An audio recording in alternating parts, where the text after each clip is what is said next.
Bonjour à tous. Alors aujourd'hui, on va voir 3 astuces pour réussir votre mémoire de contrôle comptabilité audit, donc de Master 2. Donc le mémoire de contrôle comptabilité audit, au même titre que le mémoire de DEC, DSCG ou DCG, donc c'est vraiment un mémoire spécialisé sur la comptabilité. Donc ce qu'on va attendre de vous naturellement, c'est que vous choisissiez un sujet qui soit en lien avec la comptabilité et un sujet non seulement pour lequel vous avez un intérêt, de par effectivement une problématique que vous avez pu rencontrer sur le terrain en stage par exemple et qui a suscité votre intérêt, mais c'est surtout une problématique qui va apporter de la valeur à l'entreprise. Donc c'est un petit peu toujours la même démarche, c'est qu'on va chercher à apporter des outils ou des recommandations managériales qui vont aider l'entreprise effectivement pour laquelle vous êtes amené à rédiger ce mémoire. Donc n'oubliez jamais effectivement de garder à l'esprit le fait qu'il faut apporter de la valeur à l'entreprise et apporter par exemple des outils comptables, des recommandations managériales, un vrai plan d'action. Et ça va vraiment être la partie la plus importante au sein de ce type de mémoire. Autre chose, quand vous choisissez votre sujet, c'est de choisir un sujet qui a on va dire, un certain côté novateur, donc qui apporte quelque chose de nouveau et ce qui va relever l'intérêt de votre mémoire. Si vous prenez un sujet qui a déjà été largement traité ou qui porte sur une problématique tautologique, donc dont la réponse est évidente, forcément vous allez retirer une part d'intérêt à ce mémoire et on va partir plutôt sur un sujet qui sera relativement novateur ou du moins qui sera abordé avec une perspective novatrice. Alors, je vais vous donner deux autres conseils effectivement qui sont relativement importants pour ce type de mémoire. Donc, ce qu'on va attendre effectivement, puisque c'est un mémoire qui est très terrain, qui va véritablement chercher à apporter de la valeur à l'entreprise, ça va être votre partie empirique. Donc, votre partie empirique, elle va reposer en général sur une étude de cas qui peut porter sur l'entreprise, par exemple, dans laquelle vous avez fait votre stage, ou qui va porter sur des entretiens ou des questionnaires. Donc, on va véritablement chercher à dégager un plan d'action, des recommandations managériales. Et ça va être la partie la plus importante.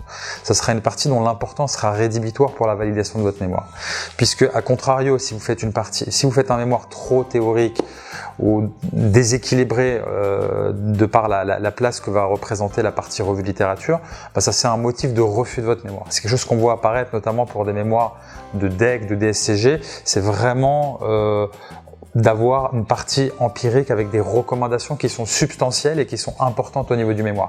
C'est ce qu'on attend de vous, on attend à ce que vous soyez capable de prendre des responsabilités en entreprise et on attend à ce que vous soyez une force de proposition. On ne peut pas se contenter de faire un diagnostic de la situation ou faire une revue de littérature, regarder ce qui existe, sans être force de proposition et apporter de la valeur dont le prolongement sera directement ce plan d'action et ces recommandations managériales que vous allez faire.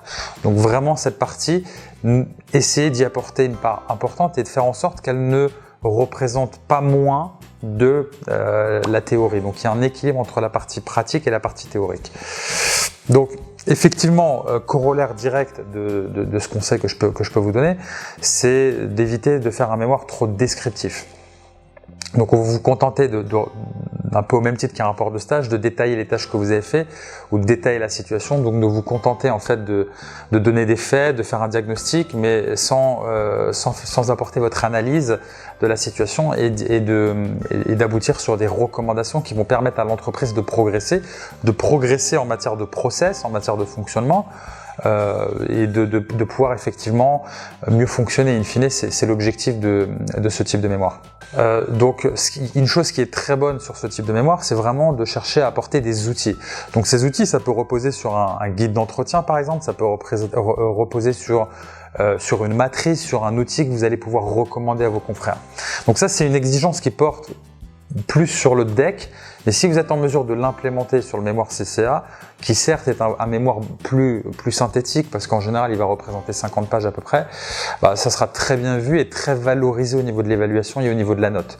Et s'il faut se concentrer vraiment sur l'essentiel, je vous recommande vraiment de vous attacher à apporter un maximum de valeur au niveau de cette partie pratique et de ces recommandations.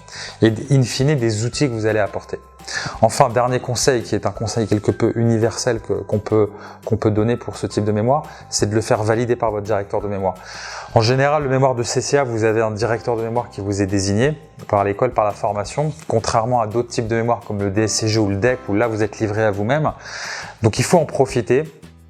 Il faut faire valider le plan, au minimum, avoir une visibilité sur la structure, Une fois qu'elle est posée, on ne vient pas dessus parce que si vous ne validez pas le plan, vous prenez le risque de partir dans tous les sens et de devoir réécrire par la suite. Donc on fixe un cap et on s'y tient.